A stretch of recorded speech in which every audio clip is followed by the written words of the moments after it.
Hello everyone, welcome back to Brunch with Books, and today we are again continuing with our BWB journey this month with two powerful books. One, the fiction novel is Eleanor, Oliphant is Completely Fine by Gail Honeyman, and the insightful non-fiction 10% Happier by Dan Harris. One quietly uncovers the reality of loneliness in our everyday lives, and the other one shows us how small practical shift in mindset can actually make us feel better. With this, I open today's conversation and let's see what is more to learn from these books. Over to you, Dr. Geeta. Thank you, Sritapa. Hi, everyone. With moments of sharp wit, aching vulnerability, and quiet humor, the novel Eleanor Oliphant is Completely Fine peels back the layers of lies and silence that had shaped Eleanor's life and the courage it takes to break free from it. This is not just a story about one woman. It is a mirror held up to all the ways we hide our pain behind polite smiles, all the ways we convince ourselves we are fine, and all the ways connection, no matter how small, can begin to change everything. Eleanor's journey doesn't ask for our sympathy, it asks for our understanding. They bring us back to the hard truth, to what we have tried hardest to avoid. Eleanor has spent most of her life doing exactly that, avoiding pain, avoiding memory, avoiding the truth. But there comes a point where what is buried begins to rise. For Eleanor, the loneliness she has lived with for years seems oppressive, empty. And the vodka that once dulled the edges of her pain now seems fake. She begins to unravel. She questions herself whether she should continue to live at all. And in that space, something important happens. Raymond stays as a constant friend. He does not try to fix her. He does not offer any easy answers. He remains present. He doesn't go anywhere from her life. And it is through that presence that Eleanor is gently led towards something she has never allowed herself before: help, therapy, counseling. A space where she begins to speak honestly, to remember without shutting down, to sit with what has been buried for years in her memory. Through counseling, Eleanor begins to uncover the truth of her past, not the version she had constructed for the public to survive, but the reality she has been unable to face: the fire, her mother, her sister Marianne, the real truth. Her mother did not protect her. Her mother caused the destruction. And Eleanor, who has carried guilt like a shadow, who has believed she was somehow responsible, somehow undeserving of life, begins to see that she was never to blame. And in that moment, Eleanor starts a healing.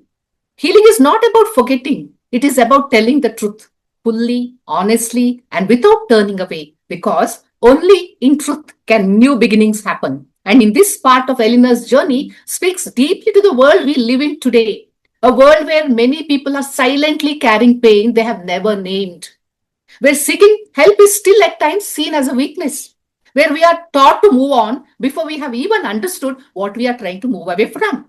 But Eleanor's story offers a different perspective, that facing the truth, no matter how difficult, is not what breaks us, it is what sets us free. So, here is something to reflect on, viewers, not just within Eleanor's story, but within our own lives today. When it comes to healing, what do we struggle with most in our present world? Is it facing what happened, or learning to release the guilt, or finding the courage to move on?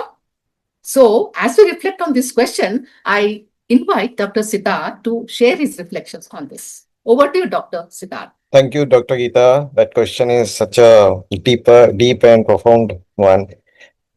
And I can't talk about anybody else for this particular story but myself, because I have lived through that uh, journey of transformation myself. When I lost my parents, it was really very hard for me to um, get to this thought that they are not there with me at all. I was trying to work hard. I was trying to exactly the examples you gave. I was trying to move on, but it was difficult to even think of moving on, because internally I had not settled for this fact that they are not with me anymore. This particular part actually was nudging me every day, every night when I was going through. I was not, I was done with my work and everything, but I couldn't sleep at nights. It was difficult for me to get past this thought that what is going on. The moment I stopped and looked at it from a very different angle, I convinced myself that they are not gone, they are with me. There was a very small and very subtle shift which started happening within me. And slowly I started accepting that fact, okay, they are not there, but they are within me. And things got better because then I could actually focus and push myself to do something which was really meaningful and was helping me to move forward towards my future, not moving away from that fact, but accepting it wholeheartedly and setting myself free, exactly like how Elena, example, Dr. Gita, you talked about. So that's something I wanted to share, how I have healed myself from something which was a very hard setback. And I feel if everybody can understand that running away is never a solution, it's always taking a pause, understanding where we are and why this thing happened is not for our, it's not a failure, it's not a guilt we should carry. Rather, we should accept it. We should understand why it happened. We should take lessons out of it and then we should move ahead from there. That's what my message is. Over to you, Shitapa. Thank you so much. Uh, Thank you, Siddharth, for sharing part of your life struggle with us, which was deeply moving and inspiring to see how you have come over the long way. And proud of you. And we get inspired every day from you as being part of BWB team. We know you more well. And today the world sees you as how successfully you have become with their blessing. So I will add my part over here. So when life repeats a pattern constantly, if something is happening in your life again and again and again, there is a self doubt which automatically comes from within. Am I not enough? That's a story I will like to share from part of my life. So I was always in a circle in conversation with someone during my, marriage years that yes, this guy is will be suitable for me. But always I've met with someone who was not aligned with how I felt comfortable with my life partner. And somehow or other reason, it always went on that it didn't end up well. We just it didn't materialize, and everything was again back to square one. It went on for year and year and year, almost for a decade, when I started doubting myself uh, for every single thing. Maybe I'm not a person, whom a person can live with. Maybe I'm not as good looking like others. Maybe I'm not good enough for a person's life to be a wife. Maybe I'm not good enough for this, that, everything crept in. And I was, creating these perception about me without my even known people or relatives saying. I started building these notions around me that I'm not good enough for anything. And that is how I was seeing myself for a couple of months until it pushed me rock bottom. And then I felt myself that this is life which I don't want to give it to myself, and I deserve better. That's when I switched gears. And I think that inner strength comes only when you reach that stage where you actually suffocate so much from the external situations and whatever is happening, which is beyond your control. That's where you find your inner strength, that what I can do better with this kind of a life. And that thought changed my life. And I took a direction where I see that situation has actually given me multiple strength to build in a much beautiful way than it could have been. I would have lost my true self had I been in a normal path. Rather, I found a new me who has ample opportunity in front of me to grow, live, and explore the world. So, this is what I will like to share with all the girls who go through this mental struggle, that when will I find the right one? I think the question is, when will you find you? That's when you can find your true love. So, with this, I give it over to Sujata ji. Thank you, both of you, Shritapa and Dr. Siddharth. You have shared such touching personal stories and made us feel what actually it feels to hit rock bottom. The moment, when you feel that I'm fine stops being a lie, we tell others. So this is what we find also in the non-fiction. So let me start with Dan Harris. After his retreat, he comes back to New York and struggles to explain meditation to his skeptical colleagues. Someone asks him why he does it. And he spontaneously answers, I do it because it makes me 10% here.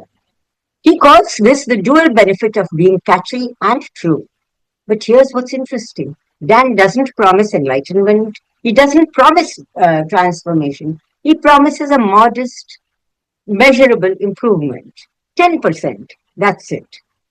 And he backs it up with science. Meditation is being used by corporate CEOs, by the military for PTSD, by scientists studying neuroplasticity.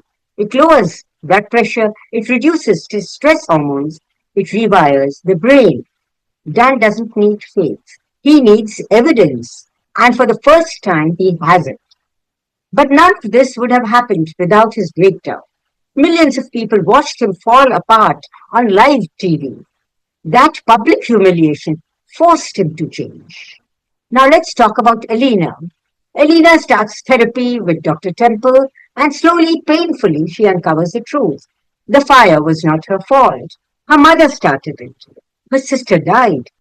And Elena has been carrying survivor's guilt for years. Here's the connection. Both Elena and Dan reach a point. Now let's talk about Elena. She starts therapy with Dr. Temple, and slowly, painfully, she uncovers the truth. The fire was not her fault. Her mother started it. Her sister died, and Elena had been carrying survivor's guilt for years. Here's the connection. Both Elena and Dan reach a point where I'm fine is no longer believable, even to themselves. And they both need someone to help them. Raymond stays beside Elena. Bianca, Dan's wife, she gives him a book that leads him to meditation. Neither of them heals alone. And both discover that healing doesn't mean erasing the past, it means telling the truth about it. For Elena, the truth is that her mother was wrong. For Dan, the truth is that he cannot outrun his anxiety. He must learn to sit with it. The takeaway is this: sometimes you have to shatter completely before you can be rebuilt. Rock bottom is not the end. It's the place where the facade crumbles. And in the rubble, you finally find the courage to ask for help. So here's my question to you, Jasbir. Tell us about a rock bottom moment in someone's life that became a catalyst for change. Was there a single event or was it a slow accumulation? Over to you, Jasbir. Thank you, Sujata. So, there are many people out there in this world who hit rock bottom and then they, resurface as winners. There is an interesting story of an actress. She is a Hollywood actress called Drew Barrymore. Drew Barrymore's life is one of the most dramatic arcs in Hollywood. Early stardom, a very public collapse, and surprisingly, she reinvented herself. She was born into in the famous family, Barrymore acting family. Her grandmother was an actress, her mother was an actress, and she became a global sensation as a child actor in E.T., the Extraterrestrial. I'm sure all of us have watched that movie, which was directed by Steven Spielberg. Fame came too fast, and by the age of 9, she was already exposed to nightlife and substances. And by 13, she had entered rehab because she had attempted suicide. So, she hit rock bottom at a very tender age. She didn't have the support, and she was really, it was like everything was coming too fast for her, and she didn't know how to manage that. Then, at the age of 14 years, she legally emancipated herself from her parents. Essentially, she became an adult while she was still a teenager. Her rock bottom years were chaotic, addiction, instability, and she was labeled a cautionary tale of child stardom gone wrong. But what's striking is how early she decided to rebuild herself. In her late teens and early 20s, she started taking control of her career, not just acting, but she also started producing. She co founded Flower Films, which gave her creative authority. Her comeback wasn't overnight, it was strategic. She chose roles that reshaped her image vulnerable, quirky, and warm rather than troubled. Films like The Wedding Singer, Never Been Kissed, and Charlie's Angels reintroduced her as a bankable, relatable star. Importantly, she leaned into a persona that felt authentic, open, imperfect, and emotionally accessible. Later, she expanded beyond acting into directing, entrepreneurship, and hosting the Drew Barrymore show, where her candid, empathetic personality became her biggest strength. So, what do we learn from Drew Barrymore? She didn't erase her past. She speaks about it openly. She shifted from being controlled by the industry to controlling her place in it. She rebuilt her image not through perfection, but through honesty and resilience. And that's what we call hitting bottom and then coming back and proving yourself in the world. So that's the story I wanted to share. And now over to Dr. Geeta to continue further. Thank you. Thank you, Jasbir.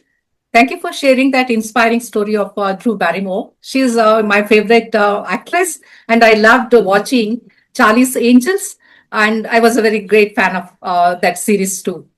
And how, how exceptionally brave she was to open out her life for the others to see so that they can draw inspiration from it. Yes. Coming to Eleanor's story, as we near the end of the novel, we realize that Eleanor Oliphant is not completely fine, but something has changed. Eleanor does not become a completely different person. She's not suddenly transformed, healed in a single moment, or untouched by what she has lived through. Instead, she becomes more fully herself. She returns to work not just as routine, but as participation. She reconnects with people not out of obligation, but with a growing sense of ease. Her home is no longer just a place of existence, but a space that feels warm, lived in, quietly her own. And there is small shifts that is happening that carry deep meaning when we look at it and in a compilation. She adopts a cat, an act of care and of companionship. And she chooses, to have potted plants at home. And all these are connection in its simplest form. She allows friends into her life, not cautiously but consciously. She begins for the first time to imagine a future, not one shaped by fear, but by possibility. And most importantly, she loosens the hold her mother had over her, not by forgetting, not by erasing the past, but by not allowing that voice to define who she is. And in doing so, Eleanor becomes free of her past, free to lead her own life. And this is why her story stays with us, because it speaks of something deeply present in the world we live in today. Loneliness that exists even in crowded rooms, mental health struggles that are hidden behind fully functioning routines, the weight of past experiences that shape how we see ourselves, and the power of friendship, kindness, and of being seen and heard. We live in times where saying I'm fine has become automatic, a reflex, a performance, a way to move through conversations without it becoming too personal. We don't want to say, oh, I'm not feeling good today. We say, I'm fine, we are fine. And yet, Elena's journey gently challenges that. It asks us to consider what happens when we stop pretending? What happens when we say we are not fine? Will we start still be worthy of connection, care, and a future? What will happen? Will people abandon us? Yes. We start the beginning of understanding of ourselves, the beginning of living without constant self-blame, the beginning of allowing life to be imperfect and still meaningful. So here is something to reflect upon, not just at the end of Eleanor's story, but within our own lives today. And viewers, I have this question for you. The world where we are constantly expected to appear okay, how do we recognize the difference between truly being well and learning how to carry our struggles more compassionately? So I invite Dr. Siddharth to ponder on this question and share your reflections on this. Over to you, Dr. Siddharth. That's a beautiful question, and the kind of story which we are talking about today. I feel it is important in the society we live today that we still are connected to ourselves. Let's not be connected to the expectations of others, rather be connected to ourselves. And that's difficult to do, but then it's important. Like a lot of people, when they come to me, they actually talk about this question that, why do you think I am overthinking? Do you think that I have a real problem, or I am just creating a problem for myself? Do I really need a therapy? And that's exactly where I answer them that I'm not here to give you a therapy because I don't do that kind of counseling anyways, but I am going to help you like a friend. And that changes the complete perspective they come with. Because most of the times when we are opening up, we feel that we become vulnerable and somebody can take advantage of that. The moment we are having that thought, we try to close ourselves because we feel that if we tell this part of us, maybe the other person will be very cautiously using us in that direction. But reality is that while we try to mask it, we are not just masking it from the external world, we are masking it from our own self, I mean, internal personal part also, and creating something which is um, highly fictitious inside our brain that I am living like this. In reality, there is a emotional drain going on inside us. And that's exactly why we need to talk to others who we trust about our problems. Now, this is the part which we were talking earlier in the earlier chapters that building trust is a difficult part, and so we don't open up with our near and dear ones. And that is exactly why we need to open up with somebody at least. So that's where the counselors come into picture. Like I help people who are completely strangers, but then I know that there is a confidentiality which there is part of that agreement as well. But as part of the ethical conversation, ethical basis on which we do the conversation, we don't share each other's story with other world without. So we are keeping their privacy in full. We are giving full respect to the privacy they are trying to maintain, and the names never come out unless they want their names to come out. So this is the kind of agreement which is there, and then they open up. When they open up, they are talking and they are solving their own problems just by talking many times. Because when you don't hear yourself, actually you are creating more problems for yourself rather than solving them. So I always tell this to anybody that you need to talk to yourself first. That is this really a problem which is bothering you? Talk to yourself, find out, and if you need help, do ask for help. There are so many cases in our society where people don't go ahead and ask for help when they really are getting bothered inside. And that's exactly why we see these depression cases, why we see anxiety cases, cases related to suicides and other type of things which are happening in the world because people have not opened up even when they were drowning inside themselves. So I feel this is an important point which needs to be brought out, and I wanted to share this. Thank you so much. Thank you so much, Geeta, for bringing out that conversation. Over to you, Shitapa, to share yours. Thank you. Thank you, Siddharth, for another motivating conversation. And yes, we need to speak to ourselves to know what is going on. And then only we can solve the problem which is going on. And to add to this, there are situations which is, you might be good, but yet, others create more conflict in your life because of gossips. So one of such situation is from I see Ashwarya Rai always in conversation, like she doesn't have good terms with mother-in-law, or she's going in to have a divorce with her husband. I think people are more excited about her life, and they take more interest in her life. Then she had to actually really worry more about what is going wrong in her life, and nothing comes from her as she has any problem with her mother-in-law. Neither she has ever said that she is taking divorce from her husband. I don't know, the fan followers are so excited and interested to know something about her, that if anything is not as per their uh, you know uh, expectation, they feel that, oh, there must be something big thing happening. She is staying away from her husband, so maybe they are now going to separate, or oh, she's not living here, there, or I'm not staying more with the family, so maybe some problem with the mother-in-law, and every story and gossip cooks up. So this is what we all constantly get into when we live in a society where everyone wants to know about other people's life rather than their own, managing their own life. And that creates more complications than the actual problem, maybe, which she may not have at all. And she might be having a very happy married life with a good relationship with her in laws. So, over to you, Sujata, for more insight from the books.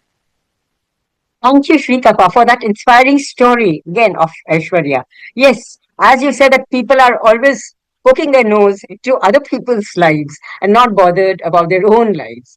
And but what does it actually mean to be fine? Aishwarya showed it. She remains very cool, calm, unperturbed, despite all those poking noses and all that. So now let's start with Dan Harris. In the epilogue of 10% Happier, he reflects on his ongoing practice. He is not enlightened, he's not a saint, but he's still ambitious. He still has a voice in his head. He still closes his mind prematurely to people and opportunities. But something has shifted. He tells the story of interviewing a drug kingpin in Rio de Janeiro, a terrifying armed man. And he is sitting there. Dan silently sends the man a dose of loving kindness meditation. May you be happy. May you be safe. He doesn't become a different person. He becomes more himself with a tool to manage his inner voice. He writes that meditation has made him about 10% happier, and that's it. And he's okay with that. Now let's talk about Eleanor. By the end of the novel, Eleanor has not become a completely different person. She hasn't transformed into a social butterfly. She hasn't erased her past, but she has changed. She returns to work. She accepts support from friends. And most importantly, she ends the hold her mother has over her. For the first time, when Eleanor says, I'm fine, she means it. Not perfect, not cured, but genuinely okay. So here's the connection. Real healing is not about becoming someone else. It's about becoming more yourself with greater acceptance and less shame. Elena hasn't become a different person. And Dan also hasn't become a monk. He has become more Dan with a tool to manage his inner voice.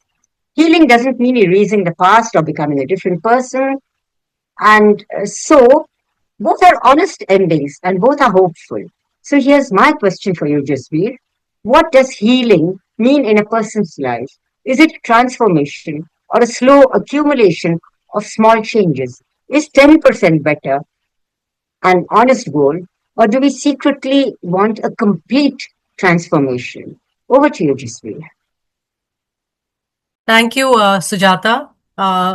This is definitely a book that our viewers will learn so much from. There is an example from my own life story I'd like to share. I was appearing for my CA final exams, and I had given 2 attempts. And there are 2 groups that we have in our exams, and I had cleared one group, and the other group, just for 1 mark, I failed that exam.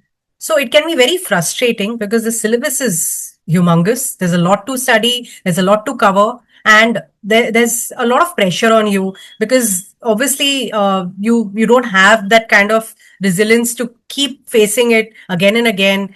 And you need that kind of support from your family, and also you have to be mentally very strong.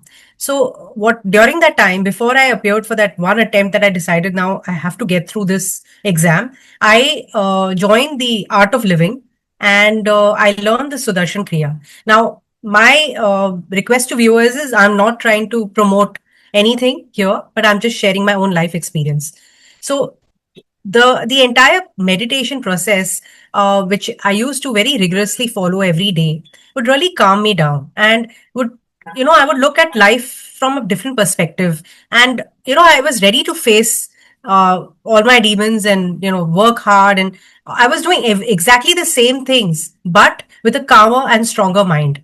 And that really made the difference, because when I gave that final attempt of my CA exam, I cleared the attempt, I became a chartered accountant, and that was, so I was being ambitious. At the same time, I was trying to be balanced. So it gave me that perspective that it's not necessary to go mad trying to pursue your ambitions. You can maintain a calm, and from that calm is when you can rise. So it is like this. We all have these great desires to achieve something, but at the same time, we need that calm, that meditative state of mind to be able to achieve that, because no mountain can be climbed overnight. There's a lot of training and rigorous preparation required for that. So according to me, nothing is no transformation is immediate. It is a slow, steady process. So definitely 10% happier is better than expecting 100% at one go. It's not going to happen. And from my personal experience, I experienced that meditation and trying to accept people and situations as they are is much better than having expectations. Acceptance is better than expectation. That's what I learned. And there are so many things that I learned during that meditation course. And I'm really grateful to God that I got that opportunity, because it transformed me as a person, and it is something that we all can learn from. So yeah, this has been my experience, and thank you. I now hand it over to Shritapa to conclude today's session. Thank you, Jasmeet. That was really an inspiring life story from you. That things sometimes are not in our hands.